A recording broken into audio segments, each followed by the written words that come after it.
Good Wednesday morning. Wake up, Charlotte to go. Larry Sprinkle along with Chris Mulcahy on a very messy, rainy day. A lot of traffic problems out there this morning. Just not a pretty day today. No, it's a wet weather Wednesday, embracing the alliteration. And day we also have to look out for some storms because it's been raining. But some of the worst activity is actually about to roll in here shortly. Absolutely. We'll see that. Let's take a look and show what's going on as far as the potential for severe weather. And that does include our area. That's a lot of area of yellow. And that's kind of in the low wind category, but it doesn't mean we couldn't see some strong and severe storms. The biggest threat, and it has been all morning long, has been across parts of Alabama and Georgia. There's over there, and we could see some here as well. I'm going to put up all the potential for severe weather today. The one that's most confusing to a lot of people is when we talk about tornado chances across our area. We certainly see that. People go, 2%, 5%.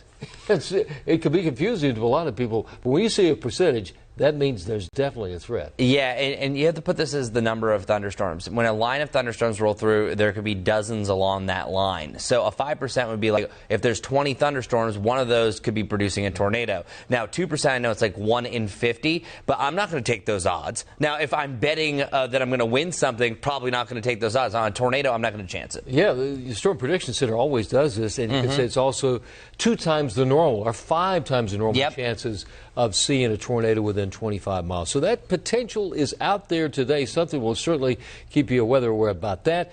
Tornado watch has been extended into parts of Georgia, south and southeast of Atlanta, all the way down to the southeastern corner of Alabama and the panhandle of Florida. So that could be extended maybe over into parts of South Carolina, maybe the Midlands later today.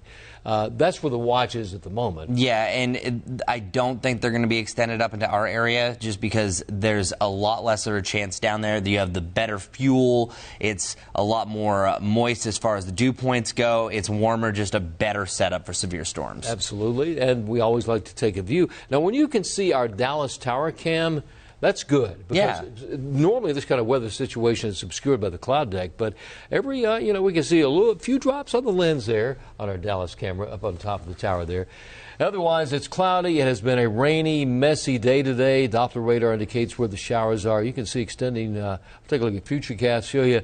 This is this morning all the way from Charlotte Concord and then along Interstate 85. It's that corridor where they've just seen storm after storm today. I think that's the severe weather threat, maybe a little bit to the east and southeast today, don't you think? Yeah, no, definitely. And we've already had a saturated rain that kind of helps us out, but then it also worsens kind of maybe the flood potential. The good news is, Larry, this is going to be in and out of here pretty quickly. So most of the afternoon looks to be okay, at least for any storm potential. Look at this line of storms. Really, it's Interstate 77 for Virginia border all the way into South Carolina. That is later this morning, about 11 o'clock. Our midday show starts at 11:30 this morning. So it's going to be active. I was going to say, you're going to be very busy, and then everything starts moving to the east, and we get to early afternoon. That's out of here by about 4 or 5 o'clock. As you can see, I did want to show you some of the areas getting flooding right now. This is the way the radar shows, but you can see around the areas And so into parts of Georgia and South Carolina, some very heavy rain, flooding rains over there, Chris. We've already seen some decent ponding in a lot of areas even closer to home. So when that rain starts to move back in and you're kind of having like almost a training situation that one storm kind of is after another. But also it's a weird day for us as meteorologists because notice how the radar isn't super smooth there. Usually there's a radar site there, and that is Greenville, Spartanburg. It's down for maintenance. Of all days to be all down, days. yeah. So just letting you know. This is the big storm system all the way from Mississippi, Alabama. We're missing a little data right there at the end of the loop. But anyway, it stretches all the way from Alabama right into the Carolinas. So mild, muggy today. I mean, it's kind of a spring-type day, mid-60s. Not a word you use for January, my friend. Never, ever. Mid to upper 60s, and that noontime, watch out. Right when you're on the air today, it's going to be drenching rain. It's going to fly by. Storms. It's going to fly by real quickly. What's going to fly by now is our Guy Roofing 7-day forecast. Tomorrow's going to be beautiful. 63.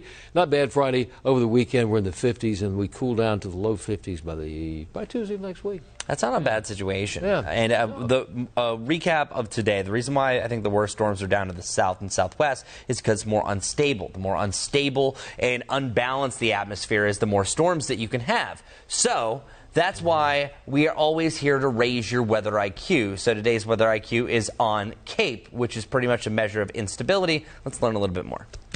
When forecasting severe storms, meteorologists use a bunch of parameters, indices, and models to tell how severe the weather is going to be. One of the most important is called CAPE. And no, I'm not talking about the ones that superheroes wear. CAPE is an acronym for Convective Available Potential Energy. We simplify this by calling it thunderstorm fuel. This index measures how unstable the atmosphere is, and the more instability there is, the better chance we have for storms.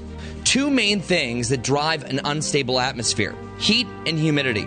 The warmer it is, the more moisture the air holds, and the faster that air can rise. Quick side lesson. The updraft is the driving force of the storm. The hotter and more humid it is, increases the speed of that upward motion. This makes these thunderstorms, aka cumulonimbus clouds, so tall. So back to CAPE. The higher the CAPE is, the quicker the storms can grow. The quicker they grow, the stronger they can become. When CAPE is 0 to 1,000, this represents a fairly weak environment. 1,000 to 2,500 CAPE is moderately unstable. At this point, strong to severe storms have become more likely. And when CAPE is over 2,500, the atmosphere is very unstable. Higher values of CAPE can lead to better chances of large hail, areas of torrential rain that are almost undrivable, intense winds and microbursts, and lightning will become more frequent as well.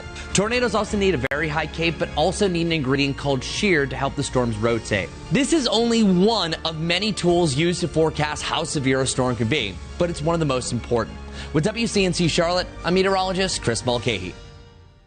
So, our CAPE is lower today. Yeah. The reason where you saw that 5%, they have over that 1,000 CAPE, even closer to 2,500 values, and that's what we've been seeing down to the southwest. So here's what it looks like for our peak, only about 700. That's still enough for severe storms, don't get me wrong, under the right environment, but that's the whole reason why I don't think the severe potential is as bad as down to the south. Still a low chance. Anytime you have a measure of instability, that's going to be the case and scenario. So a different look at those models that Larry was going through, really between about 9 and noon. That's where the greater Charlotte area is seeing the most. But the reason why we're calling for a tornado potential, it would likely only last 1 to 2 minutes, is because of spin-up tornadoes. Notice how this line isn't completely straight. There's a bunch of little kinks and notches in there. That's where little tornadoes could spin up. So we also do have the presence of wind shear. That's what we brought up. That's where you have the chance for tornadoes. So that's the reason why we just want you to be extra aware as you're heading into the latter part of the morning. But look at this. This is noon to 2 o'clock, according to this model, that most of it's going to be out of here. Maybe some light rain after that. But yeah, definitely this morning is thinking where most of the activity's cooking. And looking at earlier radar situations and warnings, everything is south of here. Everything is pretty much calmed down. So right now, the atmosphere is a lot more stable than it has been. Hopefully, it could stay that way. But the most, as Chris was saying, we said earlier, the most instability is going to be late morning into right lunchtime. So, yeah, watch our newscast at 11:30. That's right. Don't miss that. And we'll be back tomorrow morning on Wake Up Charlotte.